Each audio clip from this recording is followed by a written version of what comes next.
That is not okay. And I am a mom, too, of 4 kids, as you know, and I ran for school board, and I served for 4 years. And being inside schools and working inside schools really opens your eyes to what is happening. And COVID happened, and then all of America kind of got to see, right, what's happening in our schools. Nikki, so what has this been like for you to kind of travel the country right now running for president and hear from so many different parents? Well, I think, first of all, we are moms first. I mean, it's that one job. I always say we have one job, and that's to make sure that we get everything right with our kids. I mean, from the second they're born, that's what we fight for. And when I look at what's happening in our country, I just look at, like, how did we get to this point? And I think COVID, this was happening before COVID. Everybody wants to blame the educational problems on COVID. We had problems before COVID. And so you look at the fact that all of a sudden there's this lack of transparency in the classroom. And all of the things you mentioned are important. But no one should ever wonder what's being said or taught to their parent in the classroom. Parents need to know all of that. So I look at that. You look at the context of what they're learning. Parents need to be a part of the subjects. I think back to when I was in school. We didn't have sex ed until 7th grade. And when we had it, your parent had to sign a permission slip. I was the uncool kid in the class next door because my dad wouldn't sign it. But your parents decided what they wanted. We need to leave parenting at home. What bothers me right now so much is that you've got these school districts and teachers unions trying to take custody of our kids. That's not their right to do that. And so when you see what's happening, and you've got one chance, yes, moms are going to get their backs up. Yes, dads are going to get their backs up. Because now I look at what's happening in the Manchester School District. The idea that a mom would not know that anything related to the child thinking transgenderism, whatever was happening, and you not tell the parent, like, that's malpractice in the worst way, because guess who that child goes home to at night?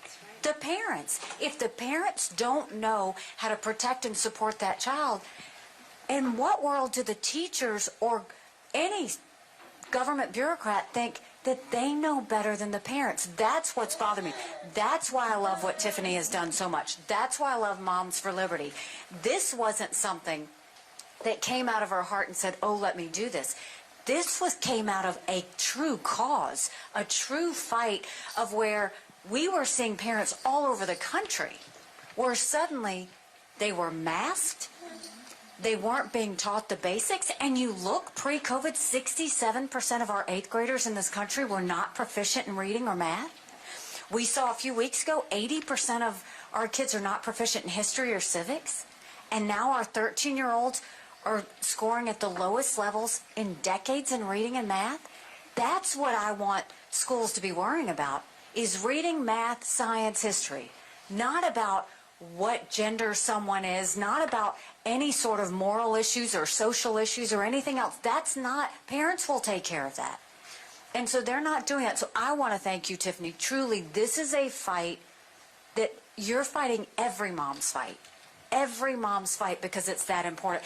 And parents need to know that they have support with that. And so as we do this, what my hope and prayer is that every parent realizes, use the power of your voice. You don't have to be a victim of this. Your student and your child doesn't have to be a victim of this. You are paying for this. Your tax dollars are paying for this. So if you are getting an education that you're not getting the return on investment, you should be able to move those dollars and go to the school of your choice. Cassie has a fantastic school here. You could see how happy the kids were, how comfortable they were, how they appreciated that the focus was on the basics. And I met with a senior at a New Hampshire school the last time I was here. And she said, and she pulled me to the side to say it, she said, in every one of my classes, they talk about transgenderism. And we feel like we're walking on glass because we don't want to say something because we're worried that everybody will get mad at us or they'll say we're bad people. That is terrible. We are supposed to be teaching our kids how to think, not what to think. And the last thing you want to think as a parent is that you're sending your child to school to be bullied. for thinking something that's not natural to think. We have to fix this, and I can't thank you enough. I think this is so important. I'm one of the moms. I mean, I have 4 kids in public school at the time when I ran for school board, and so, people ask about Moms for Liberty. I am a mom for liberty. I am that, right? And so that's why it's so important. I want to jump quickly into the court case and just get an update from Rick, if we could, about, how did we get here, right? You don't have a Parents' Bill of Rights, Anne Marie. We'll go to that next. I want to talk about why you've had a Parents' Bill of Rights not pass twice. But you've got teachers encouraging kids to live a double life here in New Hampshire, and I don't know that everyone in New Hampshire realizes that. Well, I think you're right. And that's why I'll go anywhere to talk about this issue and the case I've gotten involved in. My client became aware that the school district, pursuant to the policies it adopted, was treating her child as being of a different gender than the child is. And it's not blamed on COVID, but it's a discovery that occurred because of COVID, because my client found out by watching classroom activity. Otherwise, she would never have known that this was happening. So we filed a lawsuit challenging the policy, lost in Superior Court, appealed to the Supreme Court. I think, Tiffany, since we spoke last, we had the oral argument, and the city of Manchester defended itself by making a real jaw-dropper of an argument. They said, parents know what our policies are, and if they don't like it, they can go somewhere else. Wow.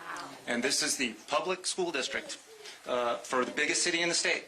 That is the position they're taking in court, and the case is still pending with the Supreme Court, so we're going to see what they do with it